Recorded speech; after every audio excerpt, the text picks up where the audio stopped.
Live, local, late breaking.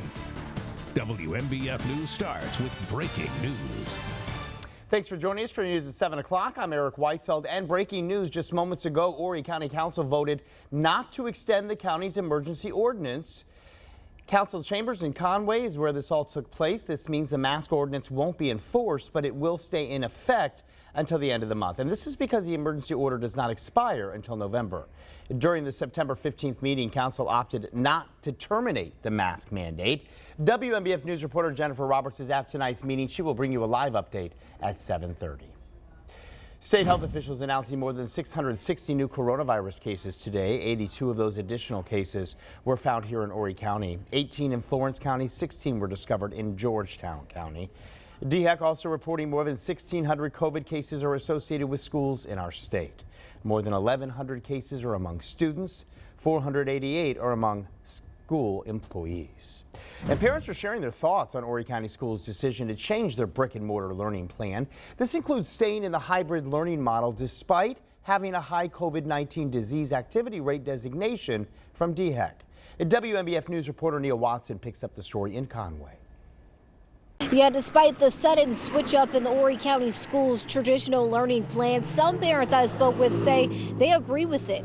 In the school district's initial brick and mortar plan, if the county's virus rate of spread was high, students would revert back to 5 days of virtual learning. Last night, the school board voted to remain in hybrid learning until full-time face-to-face learning can be implemented. The school district says this is because of a low number of COVID-19 incidents that directly affect Horry County schools. The district's COVID-19 dashboard shows 39 current cases in Horry County schools and 154 cumulative cases since school began. Jennifer Williams has 3 students doing hybrid learning. She says she supports the plan. It kind of is a relief that we now are not waiting every single week to find out what the fate of our kids' schooling is for the following week. You know, we at least have some sort of a routine that we're now staying in. Meanwhile, on Facebook, a few parents say they're upset about the plan to remain with the hybrid learning model. One person commented saying the decision is, quote, putting our children and teachers at risk.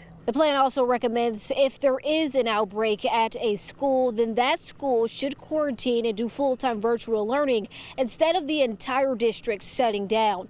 Williams says she agrees with that decision as well.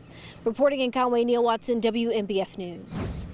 An important part of learning, especially during the pandemic, is reliable internet. But for some in rural areas of South Carolina, it's not always obtainable.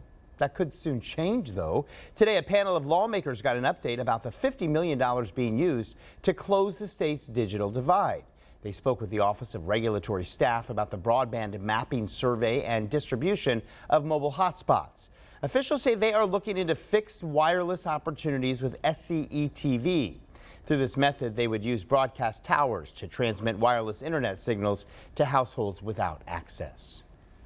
A large part of the pilot process is to make sure that we have things the way that we need them. We anticipate that at the top of the year, we should be able to reach that 3,000 to 5,000 group very quickly, as quickly as the demand allows. The Office of Regulatory Staff says they hope to have a new detailed mapping survey done by late November. We've had a couple showers around today. 1 or 2 of those still lingering this evening, but not that widespread. So most areas are dry, but we've had a couple of these showers trying to make their way inland of Conway up towards UCLA and then getting into Ain or some light rain here over the next couple of minutes. And we'll see a few more of those developing through the day Wednesday. And a bit warmer. We've seen that trend. Temperatures tomorrow morning only dropping down into the 60s to start the day, right around 70 here along the Grand Strand. And at times we'll see some of those showers swinging in off the Atlantic, and they could be heavy at times, but it's not a steady rain, so there will be some gaps in there. Despite some added clouds and some showers, it's still warm. Temperatures into the 80s in spots for tomorrow, well above average.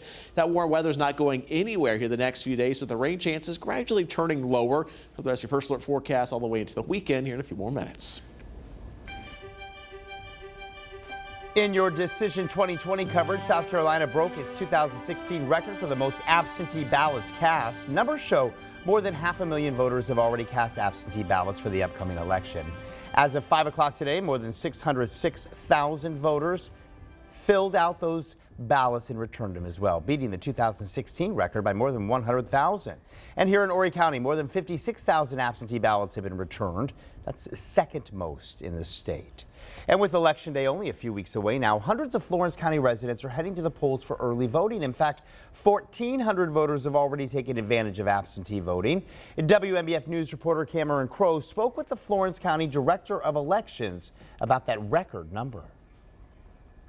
I had one voter tell me that if you look at the line in the parking lot of the Florence County Elections Office, you'd think it was already Election Day. Director of Elections David Alford says as of this morning, they already issued over 16,000 ballots, including 6,000 by mail, already surpassing the 2016 election. Today, a steady line of voters poured into the elections office. Alford says this hasn't been unusual. Florence County has averaged nearly 1,000 voters a day since the start of early voting. Florence County's ballot is the longest in the state, including mayoral races, a sheriff's race, and a penny sales tax referendum. Despite the length and the largest number of early voters in the county's history, Alford says everything has operated smoothly. There's only so much room here in the parking lot, and there's only so much room in the lobby that we can allow people. But I would say the process itself is moving smoother and quicker than it ever has during a presidential election or a general election before. Starting next week, the Florence County Elections Office will be hosting satellite poll locations in Johnsonville, Lake City, Pamplico, and Timmonsville, making it easier for people to come and cast their vote. Reporting in Florence, I'm Cameron Crowe, WMBF News. And remember, WMBF News is your election station all night. We'll bring you live results on the air and up-to-the-minute push alerts on the WMBF News app. We'll also have coverage on Facebook, Roku, Apple TV, and Amazon Fire TV. The investigation continues after Horry County Police say someone fired shots into a rental unit on Bay Street. Happened around 5 o'clock Saturday evening. Officers say no one was hurt. They were able to recover shell casings from the street, but no suspect information is available. If you know anything about that case, give police a call. In North Myrtle Beach, officers are looking into an incident where someone allegedly shot into a home with 11 people inside. You're looking at video taken from a viewer as officers were investigating the scene. Reports state it happened in the 4200 block of North Ocean Boulevard Sunday night. Officials found multiple bullet holes at the home, and the people inside said they heard between 8 to 15 gunshots. No one was hurt. The man on your screen now charged following a deadly hit-and-run incident in North Myrtle Beach. 20-year-old Angel Thomas faces several charges, including hit and run in an accident with death. The crash happened on Highway 17 yesterday. A man and a woman were taken to the hospital for their injuries. One of them died. That person's name has not yet been released. It's been nearly 5 months since a scheduled protest over the death of George Floyd turned into rioters overtaking the streets of downtown Charleston. Now a report is detailing the actions of the officers involved and the mistakes they say were made. Coming up, which protocols have changed since that night. Now the certified most accurate forecast from First Alert meteorologist Robert Whitehurst.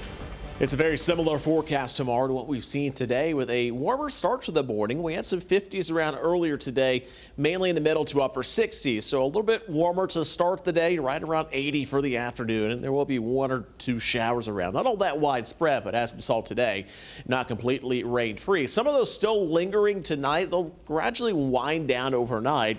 And then we'll start to see a few more trying to develop tomorrow morning. Some areas of mist and some patchy areas of fog looking likely tomorrow morning through about 8 a.m. And with those onshore winds, it'll continue to swing in some occasional showers through the day Wednesday, and then we'll keep it going through Thursday and gradually kind of winding down those rain chances a bit closer to the weekend. Still very warm. Everything in the yellow and orange is unseasonably warm, and we'll push this through the weekend and into early next week. And you're not going to see a lot of change on here. All the cool air locked to our north and off towards our northwest. That'll eventually try to get in here, but it's not another 8 to 9 days down the road. So we still have over a week before we see another big drop in temperatures. Until then, we keep the 70s near 80 degree warmth going. The warmest day tomorrow, 80, before we slowly drop a couple degrees for the weekend.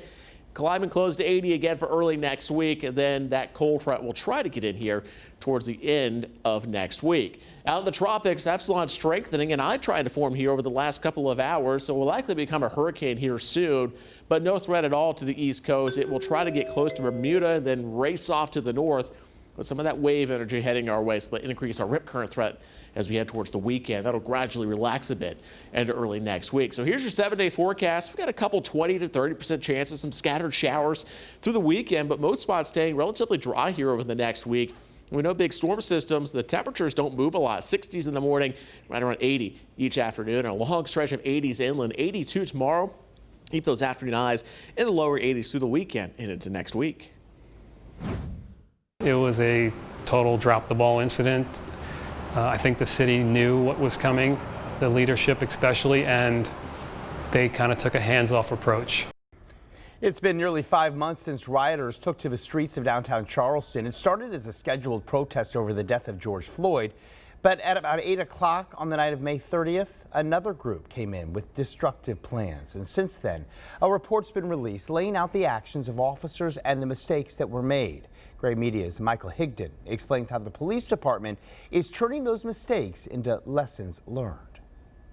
Receiving multiple calls, 418 Meeting Street, Burris Liquor Store, in reference to subjects breaking in and looting. May 30th is a night many in Charleston will not soon forget. When darkness overtook the city, so did those who wanted violence. Many restaurants, bars, and businesses along King Street damaged. Windows shattered, items stolen, and people were terrified. We had a small fire lit in that corner. 3 out of these 5 machines were broken, thrown on their face onto the floor. All the windows and doors broken, cash drawer taken, all the spirits were taken, glasses, wine, broken and destroyed, and some graffiti, and of course all the furniture needed to be cleaned or replaced due to smoke damage. Ken Schneider owns Uncorked Charleston, a popular wine bar on King Street, and he says his business sustained about $70,000 in damage, something he believes could have been totally avoided. What were your thoughts the night of with how the city and the police responded? Same way I feel today. It was a total drop the ball incident.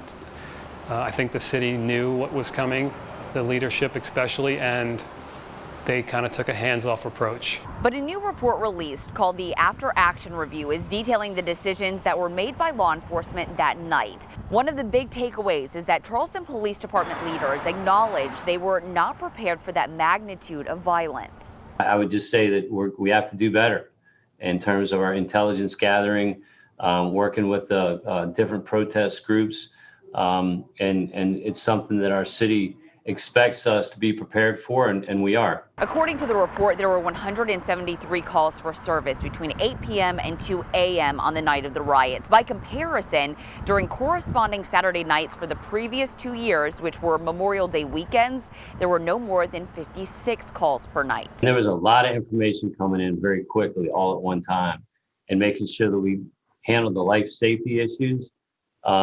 And there was a lot of people that were very, very scared. There was a whole lot of people that were attacked, whose businesses were attacked, who were assaulted, who had damage to their windows, to their businesses, very significant damage.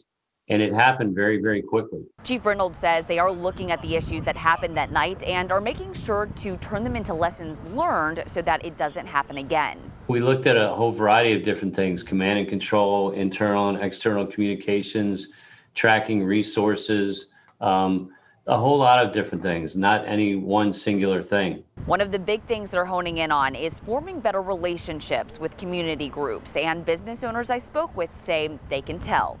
The Charleston Police Department and the Charleston County Sheriff has done an incredible job, and they built a great rapport with all of us on the street. A lot of us have their direct numbers to text them, to call them if there's any issues, and they have responded to everything since we reopened. But the chief says it doesn't stop there. We can't slow down. We have to learn, and we have to adjust, and we have to kind of continue to improve. But we have to focus on every day moving forward. We can't look behind us. We have to look ahead of us.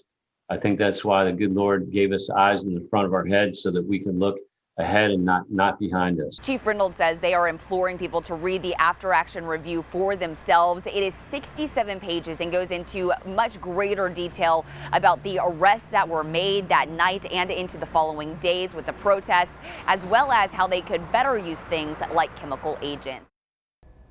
Michael Higdon with that report. Also tonight, a judge granted an anonymous grand juror's request to unseal evidence in the state's case against the former Louisville, Kentucky police detective involved in the deadly shooting of Breonna Taylor. In an 11-page order, the judge wrote, "There is no need for secrecy in the state's case against Brett Hankison." Hankison was charged for shooting blindly, quote, into Taylor's neighbor's apartment during the drug raid back in March. Kentucky Attorney General Daniel Cameron announcing 2 other officers who also fired their weapons were cleared in the case.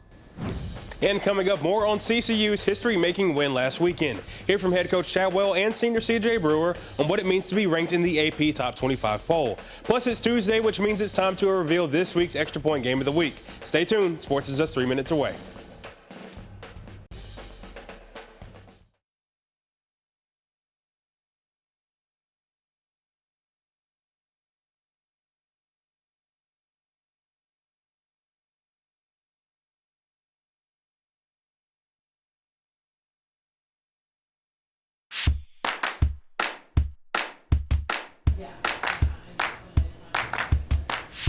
Welcome back, and thanks for keeping it here for sports. The CCU football team came into this season aiming to take the next step as a program. So far through 4 games, the Chants are doing just that as they recently made history. For the first time since joining the FBS, the Chants are nationally ranked. Coastal currently holds down the 24th spot in the coaches poll and the 25th spot in the AP poll. Keep in mind, this is a program that played its first full season in the FBS in 2017, so the meteoric rise is something to write home about. Senior defensive lineman CJ Brewer, who has been with the team since the transition season in 2016, is glad to see the work he, along with the other seniors, put in finally pay off.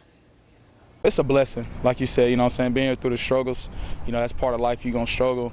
And I just feel like, you know what I'm saying, the seniors, you know, all the ones that stayed here, you know, all our goal was just, you know, just keep working our butts off, and hopefully everything starts to pay off, and then we all just feel like it's starting to pay off. But, you know what I'm saying, we're far from finished. And I think we've scratched the surface. I think this program's got a chance to be a really good program for years to come, and to be a part of that, you know, on the ground floor is pretty special. We tell our guys all the time, you know, when you get tradition, when you go somewhere that has tradition, that's awesome. But those people that actually build that tradition, something special about that, and we're a part of that right now. And now to the other unbeaten team in South Carolina. This weekend, Clemson will look to improve to 6-0 as the Tigers host Syracuse. So far, plenty has gone right for the Tigers. They've stayed relatively healthy. Trevor Lawrence and Travis Etienne have been putting up video game numbers, and the defense is allowing just 12 points per game. But Dabo Swinney knows now is not the time to get complacent, especially with Syracuse coming in. Swinney isn't forgetting that fateful night in 2017 when the Tigers suffered their last conference loss. It's so easy to look at their record and just say, oh, well, you know, they're not a good team or something like that, and we just that's not how we operate. And you know, for us, you know, every game is the biggest game. That's just how we go about it. Always have. We have a lot of respect for them, and we know firsthand here at Clemson that Syracuse is a team that can beat you. And we wrap up on the high school gridiron as it is time to announce our Extra Point Game of the Week for Week 5. This week, we're heading up to Little River for a top 10 battle in Region 6-4A between West Florence and North Myrtle Beach. Both teams coming off W's in Week 4 as the Chiefs rolled Darlington to improve to 4-0, while the Knights got a big non-region win over 5A Conway to get back in the win column after losing to Myrtle Beach. We'll hear from both teams starting tomorrow. And that's going to do it for sports. We'll hear more from the Chants and also Gamecock head coach Will Muschamp tonight at 11. Robert, I'm going to send it over to you. We saw the warmer weather today. That's not going anywhere. Have a look at the warmer temperatures, a chance of a couple showers. That's here at 7:30.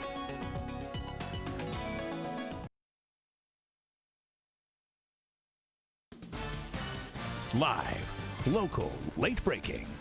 This is WMBF News at 7:30.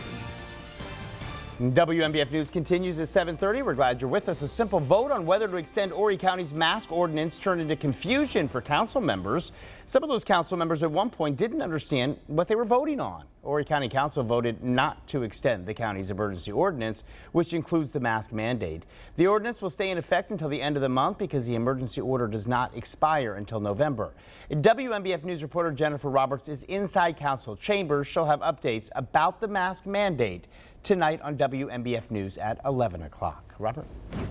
Well, we've certainly seen the warm weather today. We got a couple spots approaching 80. Very similar forecast for tomorrow, and quite a few clouds still streaming in tonight. 1 or 2 showers near Aner And we'll continue with that trend as well, with more clouds on and off tomorrow and a couple showers around, some of those trying to form as early as sunrise, and likely some areas of dense fog getting going early tomorrow morning. So something to keep in mind through sunrise. Notice only dropping down to 69 to 70 degrees here, so a much warmer start to the day. We got some 60s inland, but these were the same spots that were down into the 50s this morning. We head through the afternoon. We start to swing in some of those showers off the Atlantic. Despite the clouds and some showers, it's still warm through the afternoon, approaching 80, 81 degrees in Conway, 80 in Marion, and the warm weather is not going anywhere. In fact, we'll keep it going through the rest of the week. I'll look at the warmth and decreasing rain chances. That's here in a few more minutes. More than 30 firefighters from across the country will spend this week in Myrtle Beach learning new skills to keep you safe. The Myrtle Beach Fire Department is hosting a training session with the truck company. WMBF News reporter Zach Wilcox took part in the training and now has a look at what the firefighters are in for. Firefighters were bursting through doorways, rappelling through windows, and throwing up ladders, all in an effort to help keep people a little bit safer. The scenario we just did is forcible entry with no visibility, working with a partner. It's a great scenario in which you have to communicate with your partner and go back to the basics. Myrtle Beach firefighter Daniel Perez voluntarily signed up to be locked in a pitch black room where he had to create his own escape, all in an effort to improve his abilities, so he's more ready than ever if he gets stuck in that situation during a real rescue. We've learned how to use our tools best suited for any kind of situation where a structure might be fortified, and for us to effectively get through it and get to our objective, which is, save life, save property. Daniel is participating in the Truck Company Ops Truck School, which helps firefighters improve on truck operations at a fire scene. Some of the main focus points are forcible entry, ladder techniques, search and rescue operations, and ventilation.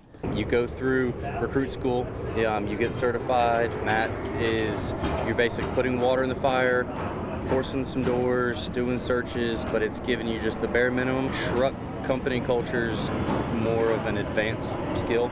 Truck Company Ops owner Palmer Record says those advanced skills can help firefighters advance in their careers, like landing them on a specialty unit. More than 30 firefighters came to Myrtle Beach for the truck school from up and down the east coast of the U.S. For Daniel, the training helped remind him why he became a firefighter in the first place. After calls and after helping Myrtle Beach members, residents, it's an amazing feeling for them to be grateful for what we do as professionals. Training to our maximum potential, just like we're doing right now, so that we can continue to better serve them. The truck company will head from Myrtle Beach to Spartanburg, Lexington, and Somerville counties once it's finished up here. In Myrtle Beach, Zach Wilcox, WMBF News. From the roads to the skies, Myrtle Beach International Airport continues its strong recovery heading into the city's shoulder season. Officials say more than 109,000 passengers passed through MYR last month. That includes 55,000 people arriving to Myrtle Beach and 54,000 departing from the airport. Based on those numbers, officials anticipate the airport will close the gap between 2019 and 2020 passenger traffic levels. This Friday, Governor Henry McMaster is making a stop here in Myrtle Beach. The visit will be to promote the Minority and Small Business Relief Grant Program. He'll be at the International Culinary Institute of Myrtle Beach for an event starting at 11 o'clock in the morning. The program provides minority and small businesses grants ranging between $2,500 to $25,000. A new grocery store may be coming to the corner of Seaboard Street and Highway 501. The Myrtle Beach Planning Commission heard a proposal at today's meeting, and while it's unknown exactly which store would go there, some voiced concerns about the location. Take a listen. That intersection, if you've ever been there, is Seaboard and 501 is a terrible intersection. Traffic is always backed up there. As always, we're concerned about traffic, because it is a very busy intersection, and we want that to be as smooth as possible. Officials are expected to get more details about the store at the next Planning Commission meeting that is set for Election Day. If you're looking for a job, now is a great time to find one. State employment leaders say the seasonally adjusted unemployment rate of 5.1% declined from last month's revised estimate of 6.4%. And to show how in demand jobs actually are, earlier this month, 46 job seekers were hired on the spot after interviewing at a job fair in the PD. In a statement, the executive director of the State Department of Workforce and Development Employment says, quote, the business community is in urgent need of workers. While we know a lot of businesses suffered layoffs during the pandemic, industries have ramped back up and several are experiencing a boom. People who are looking for employment are finding work. Myrtle Beach real estate market is booming as well, but it's not just buyers or sellers profiting. Next at 7:30, the housing scam one Grand Strand realtor is warning you about.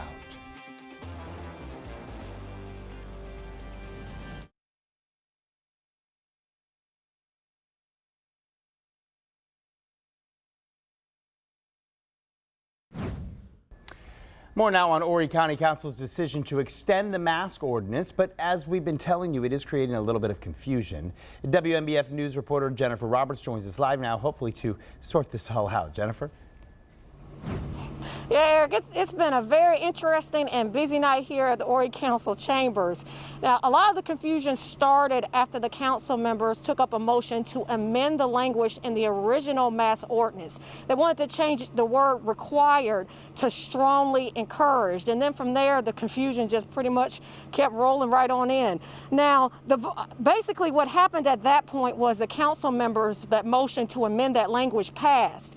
But then after council members brought up the motion to actually vote on that amended ordinance passing, which would have had that amended language from required to strongly encourage, well, that motion actually failed 12-0, which was a bit of a surprise for a lot of people in the room. Now, I talked with Horry County Council members after that vote took place, and Johnny Gardner told me that at this point in time, that this current ordinance that is in place will pretty much run out at the end of the month unless they decide to do an emergency meeting. At that point, they can take this ordinance up again. But as it stands, this current emergency ordinance, which requires a face covering in certain businesses in the unincorporated areas of Horry County, will be in effect until the end of the month. Council members told me they're strongly encouraging people to wear a mask outside of having any type of ordinance in place. Hear from more council members tonight and what took place during that meeting at 11 p.m. Live in Horry County, I'm Jennifer Roberts, WMBF News. A scam alert to make you aware of as pending home sales are on a record rise here in Myrtle Beach. As WMBF News reporter Kate Merriman shares, buyers and sellers aren't the only ones taking advantage of the housing boom. Here's what's going on. The scammer is taking a real property listing and making it look like it's a dream come true cheap rental. In this case, the potential rental found it on Facebook Marketplace. And the big red flag here is the person advertising it as a rental is not who they say they are. If you drive to the property, this is what you'll see. A ranch-style 3-bedroom home with a sign out front labeled clearly for sale, not for rent. Berkshire Hathaway licensed realtor Eve Mahan is the listing agent for this property in Forest Brook. Mahan says she was made aware of the scam when the person who found the rental ad on Facebook contacted her. So you could easily pull pictures from Zillow or Realtor.com, save them to your desktop, and then add them to whatever you'd like. So, I mean, unfortunately, it's going to be hard to track him. And as this is happening, you know, we're going back and trying to find them as well. And the posts are being deleted. They're popping up somewhere else. Mahan says since this has happened, she's had multiple people reach out about this rental. But again, this is not for rent, it's for sale. Mahan says if you are looking for real estate, the biggest thing you need to know, and her biggest message, is to always work with a professional. In Myrtle Beach, Kate Merriman, WMBF News. We could be just weeks away before a COVID-19 vaccine reaches emergency approval. Next in your health headlines, who's likely to receive the life-saving drug first in North Carolina?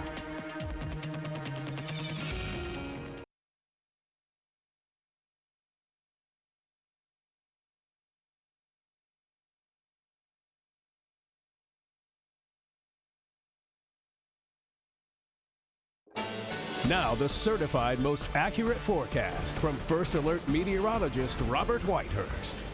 Unseasonably warm weather does continue here the next few days, right around 80 through the afternoon. Our average high is 73, 74, so we're not way above average, but it is warmer than normal, and there's really no drop in sight. Maybe another 8 to 9 days down the road for the next cold front gets in here, and it's a bit warmer in the morning, right around 70 early on.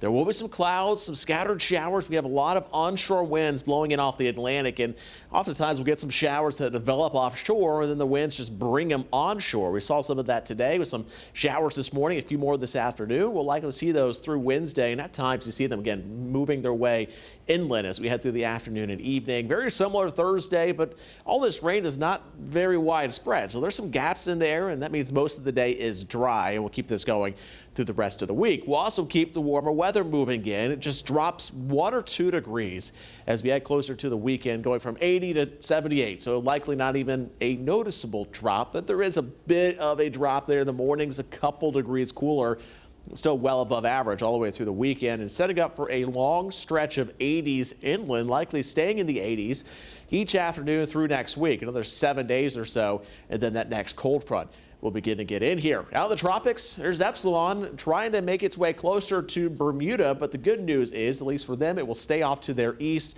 They'll get into some of the wind, but no direct impacts. It will be a hurricane as it makes its closest approach, nowhere near the east coast, but it will generate a lot of waves, and some of that wave action will make its way to the Carolinas starting Thursday, and it will bump up the rip current threat. And with it being around 80 this weekend, probably not a bad beach weekend, just something to keep in mind.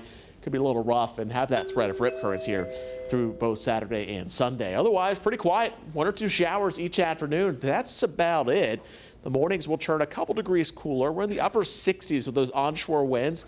We'll start to relax those onshore winds a bit towards the weekend. That'll allow the mornings to turn a bit cooler, drop the rain chances a bit, and we'll keep temperatures very close to 80 all the way into next week. And here's that long stretch of 80s I mentioned, 82 inland tomorrow. We'll keep the 80s going through next Monday and Tuesday. This Saturday, the Myrtle Beach Police Department is holding a drug take-back event. It'll take place at Grand Strand Regional Medical Center from 10 in the morning to 2 in the afternoon. It's going to be in a drive-through format, so officers will come to your vehicle to collect the medication. Liquids, needles, syringes, and lancets will not be collected. Officials with Shoreline Behavioral Health Services will provide Deterra packets or Narcan to anyone who needs it. More in your health headlines. The Centers for Disease Control and Prevention taking a tough stance on travelers who don't wear masks. New guidelines from the CDC says passengers and operators of public transportation should wear masks that cover their mouth and nose. That includes on planes, trains, ships, and ride shares.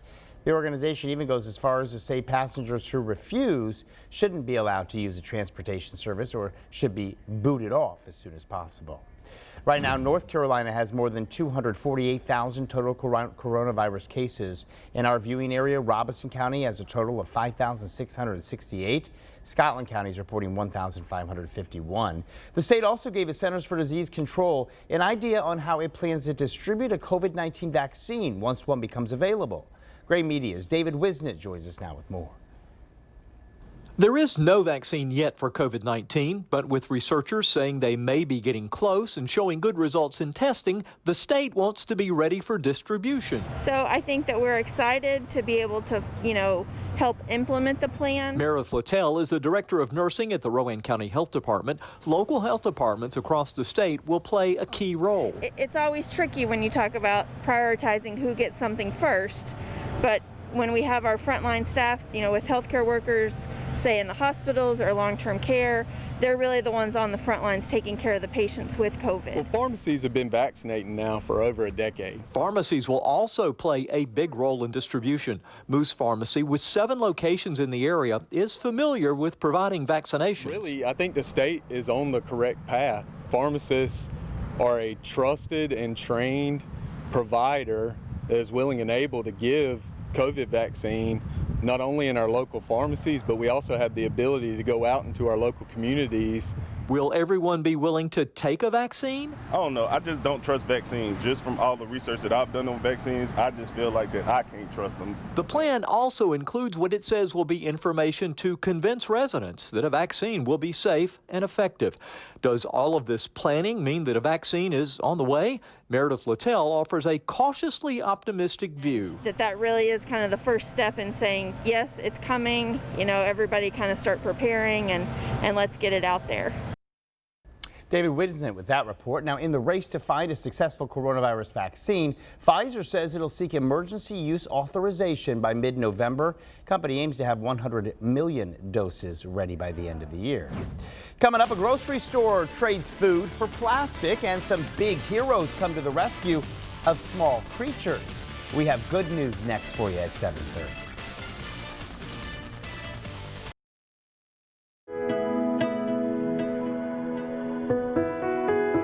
Mammograms don't prevent breast cancer, but they can save lives by finding breast cancer as early as possible.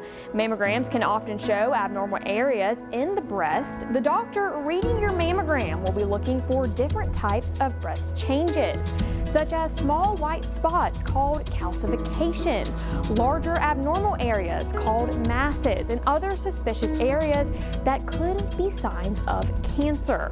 Remember to do self-exams and scheduled mammograms regularly. Breast Cancer Awareness Month on WMBF News is sponsored by Conway Medical Center. Target is giving bonuses to employees for the holiday shopping season. The $200 bonuses will go to the retail chain's 350,000 workers. The company says during the pandemic, it's given 4 rounds of pay incentives totaling nearly $1 billion. These holiday bonuses will go to team members at all stores and distribution centers by early November. An eye-opening and interactive exhibit in Times Square will challenge the past, present, and future of conservation. Jeremy Roth has more in today's Take a Look at This.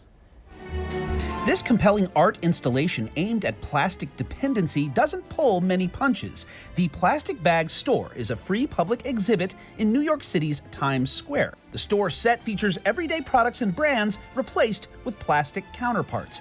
Everything is made of plastic, from fruits and veggies to frozen pizza. It's not delivery. In fact, it's not even pizza.